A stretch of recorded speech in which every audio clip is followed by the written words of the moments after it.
PSI Rajesh યાદવે police control રૂમમાં phone કરી આપઘાતની ચીમકી આપી। હાલ ઉચ્ચ અધિકારીઓએ પીએસઆઈનો સંપર્ક કરી પૂછપરછ શરૂ કરી। બનાસકાંઠાના મુખ્ય મથક પાલનપુરમાં જ બિસ્માર રોડની સમસ્યા। મીરા દરવાજાથી ગણેશપુરા રોડની ખસ્તા હાલતથી સ્થાનિકો પરેશાન। રસ્તે પસાર થતા અનેક વાહનો પણ ખાડામાં ફસાતા હોવા છતાં કોઈ સમારકામ નહીં। પાલિકાના સત્તાધીશોએ ભૂગર્ભ ગટરના કામનો હવાલો આપી લૂલો બચાવ કર્યો। નવસારીમાં 80 વર્ષના હસમુખ પંચાલ વોટરમેન તરીકે જાણીતા છે। શ્રી સત્ય સાંઈ સેવા સમિતિના નામે તેઓ 21 વર્ષથી પીવાના પાણીનો પ્રોજેક્ટ ચલાવી રહ્યા છે।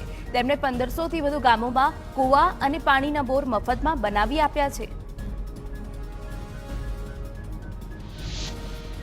સુરતમાં વાલીઓ માટે ચોંકાવનારી ઘટના સામે આવી। સિલાઈ મશીનમાં નાખવાનું તેલ પી જતા 1.5 વર્ષના બાળકનું મોત થયું।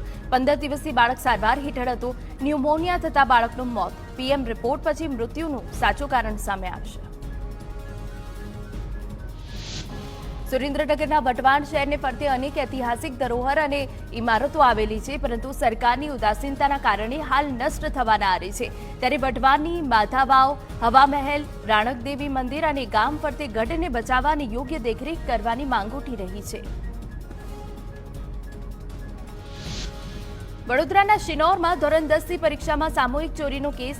બીએલ પટેલ શારદા વિનય મંદિર સ્કૂલના 117 વિદ્યાર્થીઓનું પરિણામ જાહેર ન થયું। સીસીટીવીને આધારે નિર્ણય કરાયો। 117 વિદ્યાર્થીઓના પરિણામ અંગે બોર્ડ દ્વારા નિર્ણય લેવાશે।